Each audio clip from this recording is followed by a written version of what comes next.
নির্বাহ করে আসিতেছি।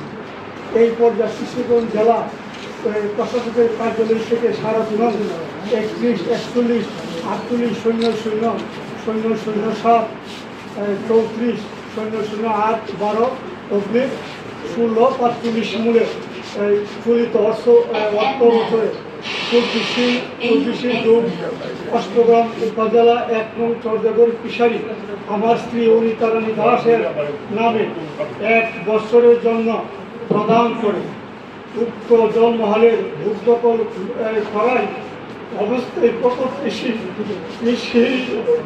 কৃষি জুলাই অষ্টগ্রাম উপজেলা সদরের পুরাতন কোর্ট বিল্ডিংয়ের নিকট হইতে অষ্টগ্রাম উপজেলা আওয়ামী লীগের নেতা ও ভারপ্রাপ্ত চেয়ারম্যান মুস্তাক আহমেদ কমল সহ 6-7 জন আমি ও আমার স্ত্রীকে বলপূর্বক অনুরোধ করে সাথে থাকা সোনালী ব্যাংকের চেক বইয়ের অনুমানিক 6টি পাতায় স্বাক্ষর নেই, যুগপূর্বকভাবে স্বাক্ষর নেই। সেই সাথে আলাদা 2টি স্টাম্পে আমি এবং আমার স্ত্রী স্বাক্ষর নেই।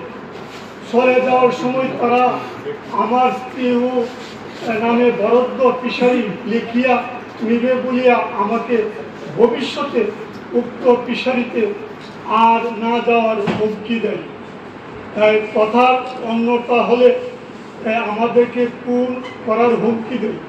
এই বিষয়ে অভিযোগ প্রেক্ষিতে 28 সেপ্টেম্বর রোজ শনিবার ইউনো স্যারের কার্যালয়ে যায়, কিন্তু ইউনো স্যার কোনো সিদ্ধান্ত না ছাড়ায় ফেরার সময় দুপুর 2:30 অষ্টগ্রাম উপজেলা আওয়ামী লীগ নেতা ও ভারপ্রাপ্ত উপজেলার চেয়ারম্যান মুস্তাক আহমেদ কমল এবং বাজিতপুর উপজেলার বিএনপির সাধারণ সম্পাদক মনিরুজ্জামানের নেতৃত্বে 15-16 জন ব্যক্তি উপজেলা পরিষদ নির্বাহী কার্যালয়ের নিচতলায় আমার ও আমার স্ত্রীর উপর হামলা চালায়। হামলাকারীরা আমাকে ধরে মারতে কার্যালয়ে পক্ষের ভিতরে নিয়ে যায়। সেখানে তারা আমাকে ফিশারি পুরোপুরি তাদেরকে প্রদান করে তাদের পক্ষে থাকার জন্য চাপ প্রয়োগ করে হুমকি দিয়ে বলে তাদের কথা না শুনলে আমিও আমার স্ত্রীকে আগুনে পুড়িয়ে হত্যা করবে। এ সময় এগুলো তাদের পক্ষে কথা বলে। এ ব্যাপারে আমি পরদিন 29 সেপ্টেম্বর অষ্টগ্রাম থানায় একটি লিখিত অভিযোগ দায়ের করিলেও পুলিশ এই পর্যন্ত কোনো ব্যবস্থা গ্রহণ করে নাই। এমন অবস্থায় আমি ও আমার স্ত্রী জীবনের নিরাপত্তা ও জীবিকার স্বার্থে আপনারা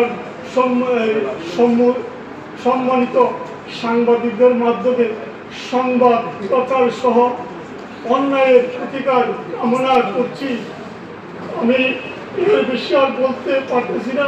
সর্বশেষ আপনাদের আমার জীবন রক্ষার্থে আমি যাতে এই এলাকাটা মানে কোনো দিকে আমার যাওয়ার মতো ক্ষমতা নাই। এদিকে বাজিতপুর, অষ্টগ্রাম, কিশোরগঞ্জ মানে যেদিকে যাই আমাকে হুমকির বুকে মানে যেভাবে পাচ্ছে আমার কোনো নিরাপত্তা নাই, আমাদের কোনো ইয়ে নাই।